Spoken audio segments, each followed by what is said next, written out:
Konnichiwa and welcome to episode 48 of the Leadership Japan podcast. And I'm your host in Tokyo, Dr. Greg Story, president of Dale Carnegie Training Japan.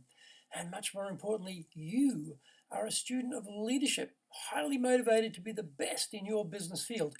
If you would like your own access to 102 years of the accumulated wisdom of Dale Carnegie Training, through free white papers, guidebooks, reports, training videos, blogs, course information, plus, then go to japan.dalecarnegie.com. And today we are going to explore how to make your presentations high impact presentations.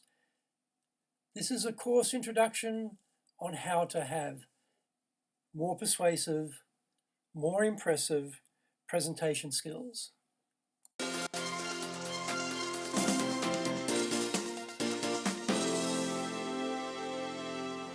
Thank you for coming today for our preview of high impact presentations.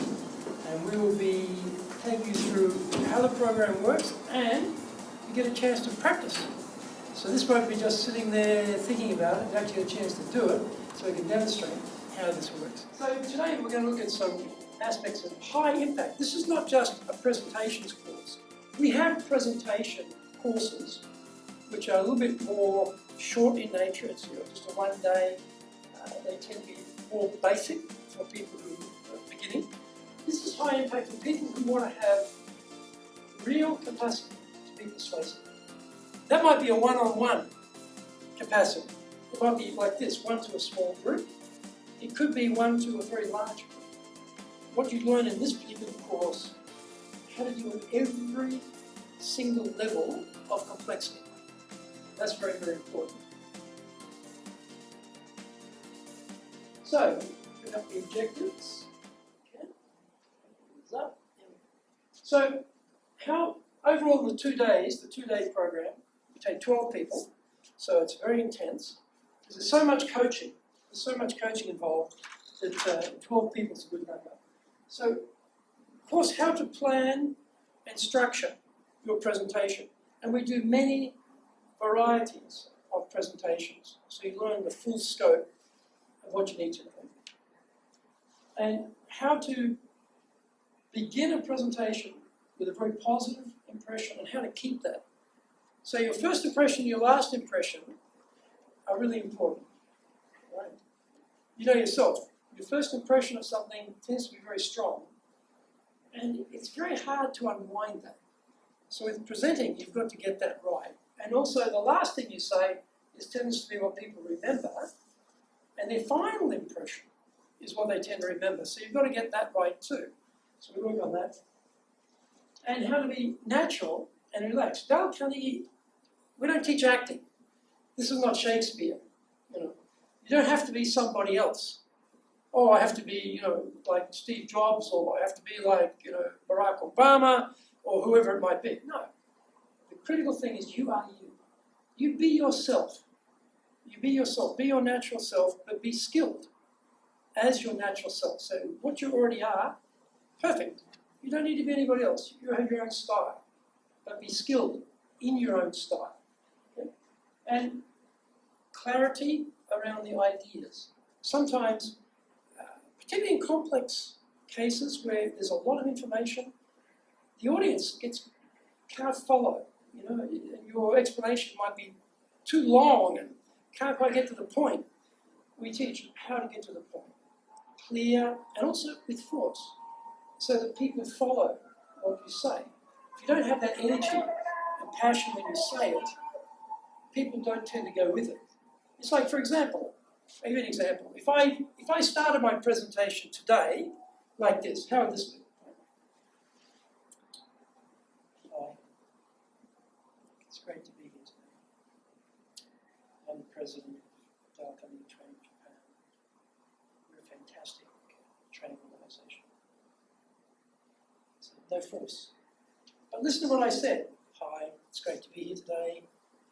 I'm the president of Dale Carnegie Training Japan, and we're a fantastic training organization. The words are great, but there's no force.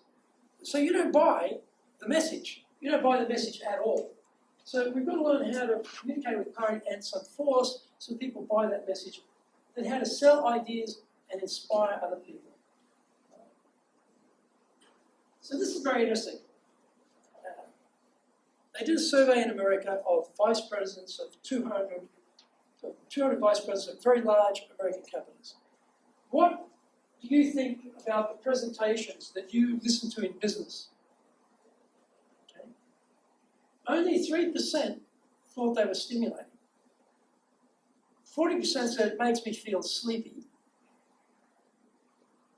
Now, who here in Japan has ever been to a Japanese presentation that you felt sleepy? Go on, everyone put up your hands. Of course you have, right? That's always the case, especially in the afternoon. It's a killer in Japan. Right? And then 44% said they're boring. So if you think about it, 97% of people aren't doing a particularly good job.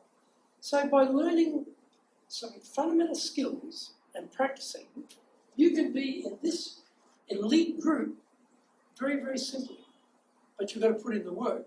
But it says to you, hey, not many people are very good at this. I could stand out just by improving my skills. I could be much better than 97% of the population.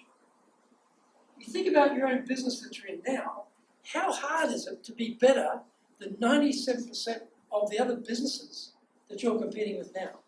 That's pretty tough to be 97% better. But you personally, you could definitely be 97% better than everybody else through this course. Now, I gave you a little example before where what I said and the way I said it didn't work. Right? We call it incongruent in English. It didn't line up. What I said, the words and the way of saying it did not match. When that happens, a study by Albert Rabian at UCLA found that people don't listen to what you say. People don't listen to the words. Only 7% of the actual words get heard.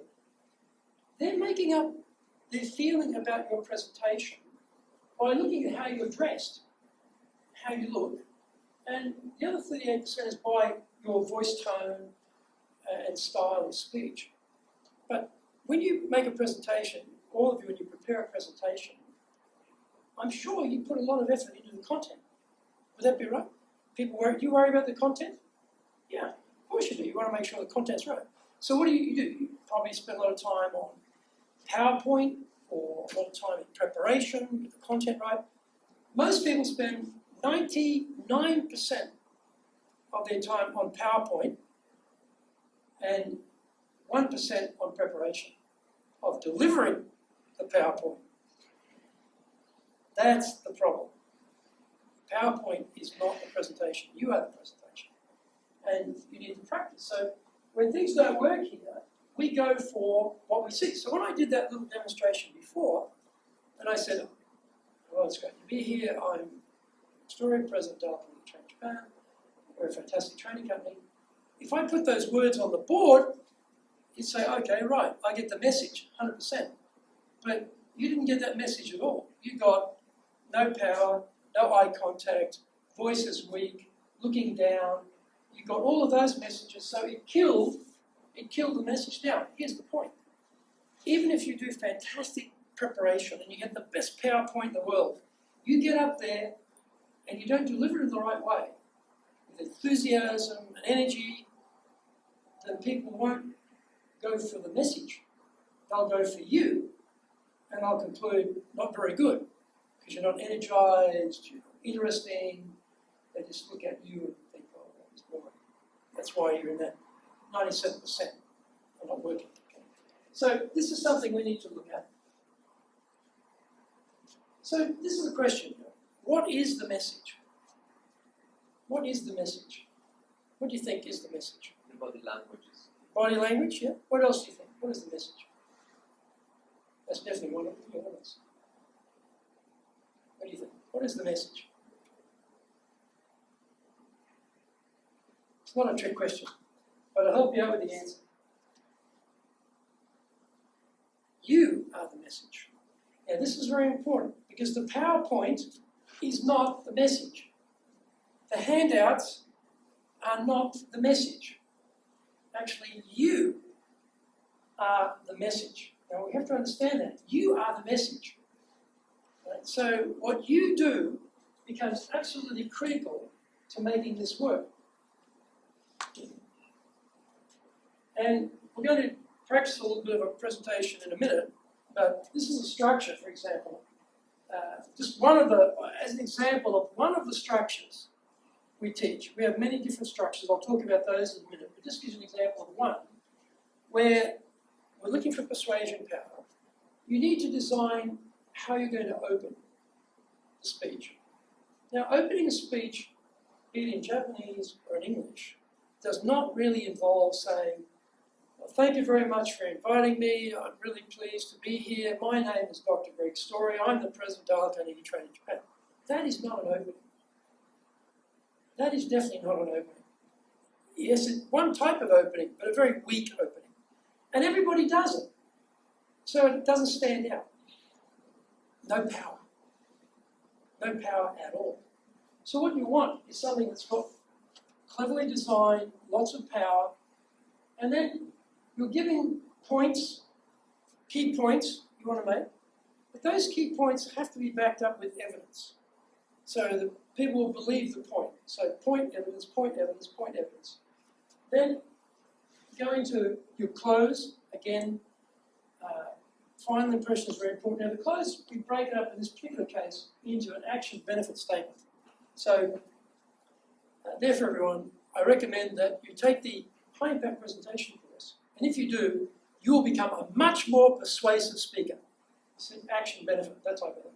Particularly in business, this is very powerful because you're able to get people to come on board. Now, if you do it the other way, and this comes up sometimes, the Japanese audiences say, well, you know, I heard that, you know, for Western culture, you have to get straight down to business and get the action benefit up the front first, tell people what the conclusion is. Yes, in some cases, that is true. But if you want to be successful as a communicator, that's not the way to go. Because as soon as you get into this, you start getting pushback because there's no context. There's no background. You're giving the answer, we should do this. Immediately people are thinking all the reasons why that's wrong, why they should reject your idea. So if you're clever, you go into an opening, you provide some context, go into the close, which is action benefit. Right? So what we recommend is what we call the magic formula. Works like this. So 90% of the time is providing the context, and then 5% of the action benefit at the end. The beauty of this magic formula system is that you cannot argue with my context because it's my context. You can argue with my conclusion about the context, but you can't argue with the context. So you're going to hear the context, the background of why I'm recommending something first without being able to challenge it. You can't challenge that. When I get to this part, you can challenge that recommendation. You can challenge this part. But if we do it around the other way, people tend to reject what you're saying because they don't accept your recommendation. And then when you try and get to explain the context, their minds are already closed off. You see how this works? This is just one example of how we teach people how to be more effective in communication by switching the roles. I'll give you an example. Say we're at a company meeting, say we're thinking about marketing budget, what we're going to spend on marketing, and we've got some issues around how much money we've got to spend. An example I'll give a very brief one might be, I was talking to Mark, who's based in New York, and he was telling me that their experience was when they allocated this amount of money in their marketing budget to buying AdWords with Google and Yahoo and prominent AdWords sites, they found that there was a tremendous take-up in leads being generated by that. But they also found that the wording had to be very carefully decided on which particular AdWords you selected. But the upshot was that by investing a certain amount of money, the return they got was 3, 4 to 5 times the normal reaction that they got previously. So therefore, my recommendation is that we should also allocate similar monies for AdWords, and if we do, we're also likely to get 4 and 5 times the lead generation. You see. So when I talk about Mark, and I talk about his experience in New York and what happened, you can't argue with that. You can't say, oh, that didn't happen. Or Mark wasn't there. Mark didn't say that. You can't argue with that. When I get down to here, I say, well, let's do what they did. Maybe you can argue with that, but you've already heard me out. And then I give my recommendation. So as an example of the magic formula of how to convince people, this is one of the examples that we use. Now, as I said, this is a 2-day intensive program. It's coming up in August. It's on the Tuesday and the Wednesday. We go from 9 to 6. And day one we cover creating that first impression. We're going to practice that today, all of us. We're going to practice creating a positive first impression a little bit. Okay? And the second session we look at is how to be more credible when you present. Because, like I was before, this has no credibility. No body language, no power, voice is weak, looking down. Lacks credibility. You're not going to follow my recommendation. So how to speak with credibility when you do so. I'll go through this in more detail in a bit. And how to present complex information. This is very important. Sometimes it's not a simple subject. We actually have to give very detailed, difficult information. But how to do that in a way that people can easily absorb it, that's not so simple, but we teach that. So, for example, first impressions. So we try and work on that first positive impression, get that right. And you've got to think about yourself as a presenter. What is your benchmark? What is your standard for that? What are your objectives for the training? So we've got 2 days of training. At the beginning, you set some objectives for yourself. How to build up a rapport with your audience. And then also create a vision for yourself. So you've got a pathway. So the training you set up, okay, what's the standard I want?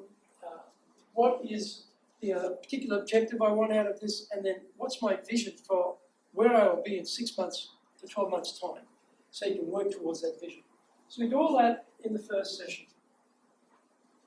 Then the second session is on increasing credibility. So the second session, how to communicate with increased credibility, as I said before. How to present a positive image of our organisation. How to project enthusiasm. Enthusiasm, it's catching, it's contagious. If you've got energy and enthusiasm, people are more likely to follow you and believe you. And competency with confidence in your communication. And then how to bring in evidence. You make a statement, I might doubt it. But if you make a statement with evidence, I'm more likely to follow you and believe you. So we need to work out how to do that in a way that's very effective. And then presenting complex information. So you need some flexibility in making complex material simple. So you've got to think differently. Particularly experts are very aware of the content. They're used to talking to other experts, but when they talk to non-experts, sometimes you can't follow them. So we've got to understand how to make it understandable to others, even though it's very complex. We've got techniques for doing that. And then make it interesting. Make it interesting. It doesn't have to be boring. You've got to find ways to make even complicated information exciting. And then find the level of your audience and pitch your presentation at that right level. Logical progression through the presentation. And then try and develop some emotional contact. You would think in a very formal, dry presentation, that wouldn't be important. It's important because we are emotional creatures. We justify with logic, but we're emotional. So you're trying to develop emotional contact with the audience so they will believe you and they will follow you. Right? You do that with a whole series of mechanisms we have for that. So day 2, we work on how to have greater impact when you communicate. This was a real stretch session. It'll take you right out of your comfort zone to have a bigger range of possibilities when you present. You'll come out of this session really confident, really confident. Your realm of possibilities will become much larger when you do this session. Very exciting session, that one. My favourite session. And then how to motivate others to action. If you're a leader, or if you're in sales, or if you want to get cooperation from your team members or your subordinates, then you've got to get them motivated to come with you. How do you do that? You can't just yell at them, be motivated. That doesn't work. You've got to find out how to get their motivation, how to get them excited to adopt your policy, to adopt your idea, to cooperate with you, to buy your product, whatever it might be. We're talking about presentation skills here. I said it could be one-to-one, it could be one to a small group, or it could be one to many. All of these things are important. And then, when you have a pressure situation, okay, particularly you get into things like question and answer. When you're presenting, you're in control. You're good. As soon as you get to Q&A, you're no longer in control. Right? The questioners are in control. Unless you know what you're doing. We teach you how to know what to do. So you never ever get into a situation where you feel I'm out of control here, or I'm embarrassed, or I feel under a lot of attack and stress and pressure. We fix that for you. Now this might even be as simple, it doesn't have to be a big audience. This can be in a typical meeting. I've been in companies where there's a lot of rivalry between different divisions. Sales and marketing, IT and everybody, basically, you know. You get these different groups. And sometimes you get in the meeting and people are using questions as knives. You know, it's not really for the information. They're trying to embarrass the person. They're trying to make a political point. They're trying to score points, we say in English, right? That's the reality of some people's use of particularly Q&A. Or it could be inside the company, it could be a group, it could be a wider audience. How we respond to that shows a lot about our professionalism. And this is the most high pressure. And we put you through some really high pressure stuff here. So you come out much stronger. When you come out of that, you say, no problem.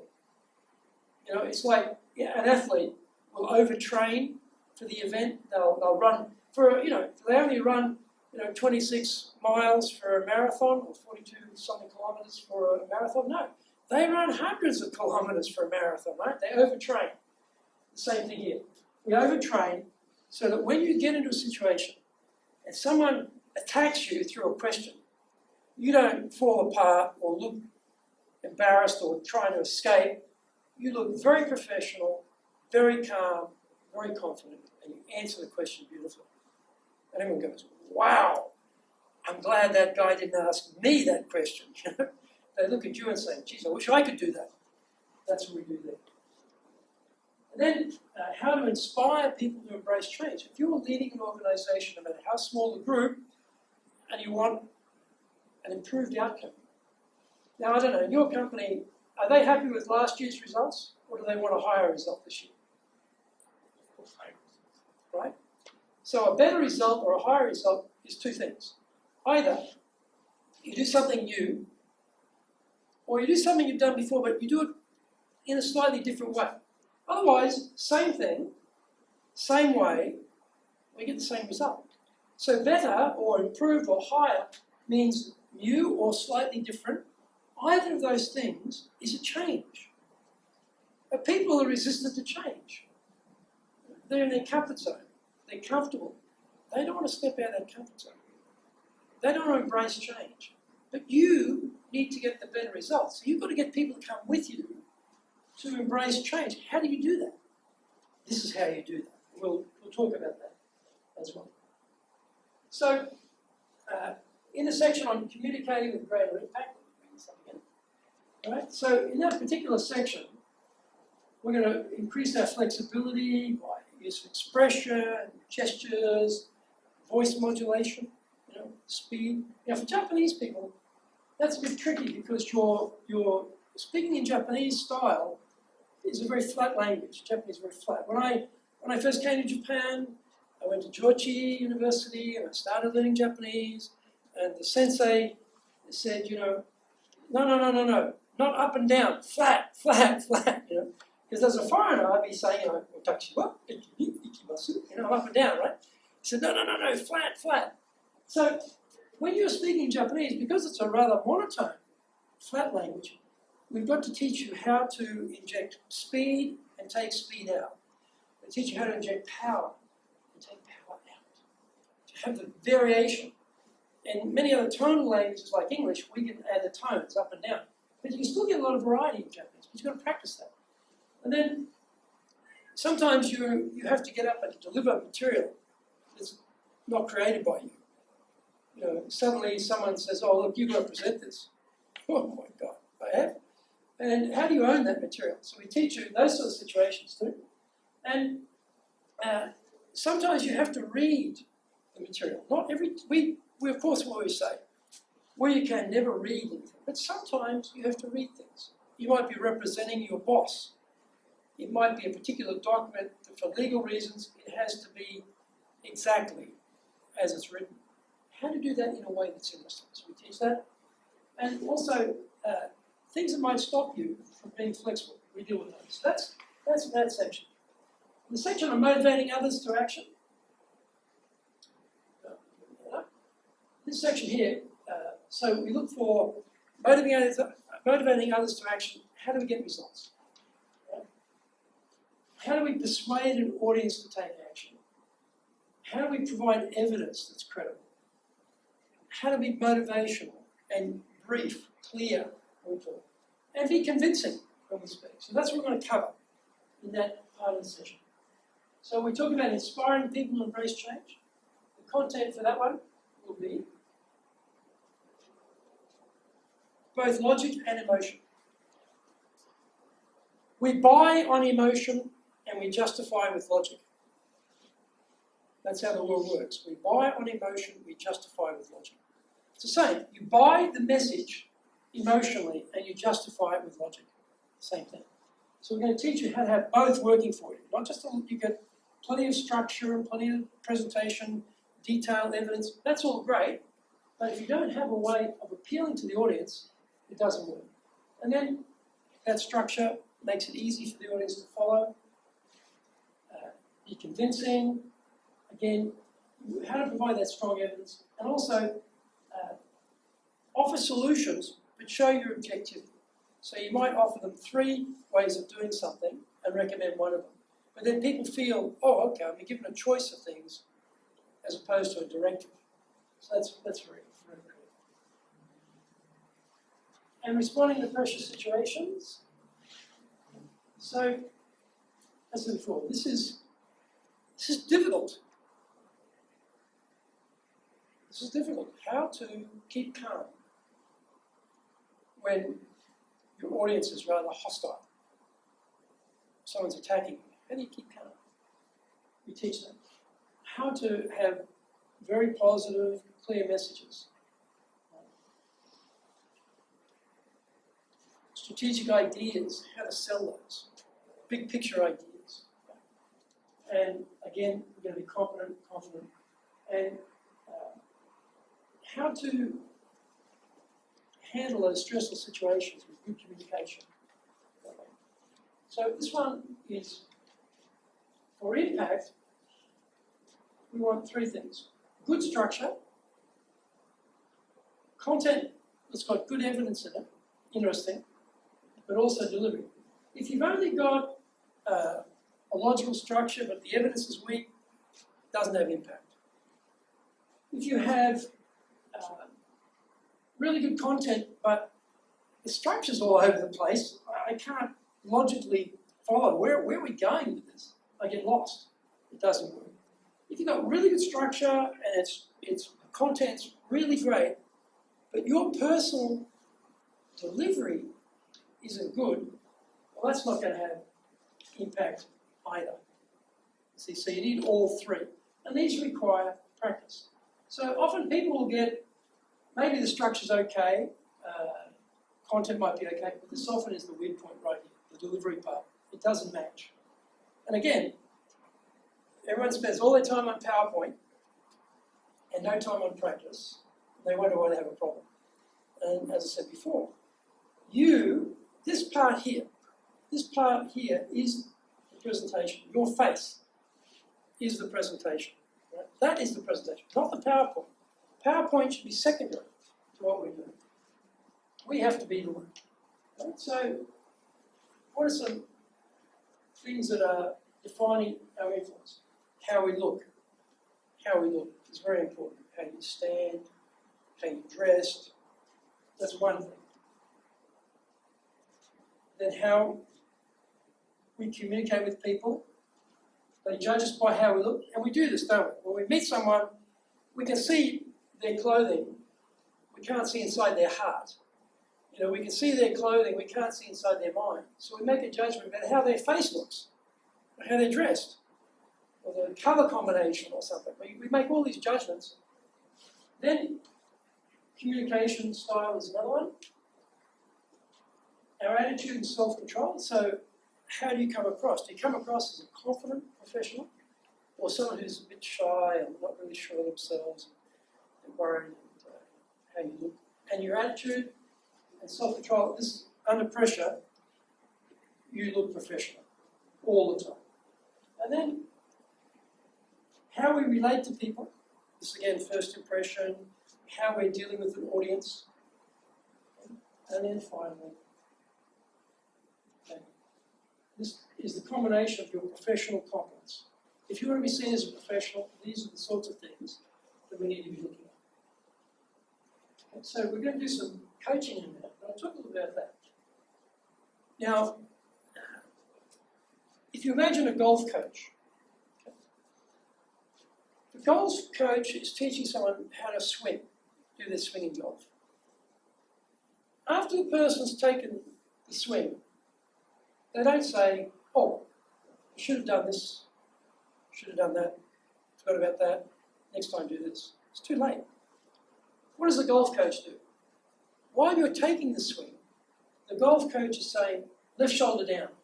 Okay, drive on the back leg, drive on the back leg. They're peppering you with corrections. So you can make the adjustment while you're doing the swing. That's how we coach. So when you're up here presenting, and you will be up here presenting in a minute, by the way, we're not saying to you after you've done it, oh, you should have done this and you should have done that. While you're doing it, we'll give you some correction. So you can fix it out while you're up there. So you get instant change. As I said before, getting people to change is not so easy. People don't want to change. They like their comfort zone. So we help them. It's very active, the coaching, intervention. It's helping it stretch you. It'll challenge you, of course. And we ask you to be accountable for your own progress too. We hold you accountable for what you're doing. We'll also model the outcomes for you. So first impressions, let's think about that. And again, this is coming back to the objectives we had before. I dealt with those first impressions. This is what we're going to work on now. Okay, we're going to work on this, how to establish a first impression and think about how you want to come across to people. We'll work mainly on this part just now. We'll just take one little section of the training and try it. All right? Thank you for joining the Leadership Japan podcast. Hope you enjoyed that. A few hints there on how to give high impact presentations. Remember to access your Dale Carnegie Training free white papers, guidebooks, training videos, blogs, course information, etc., then go to japan.dalecarnegie.com.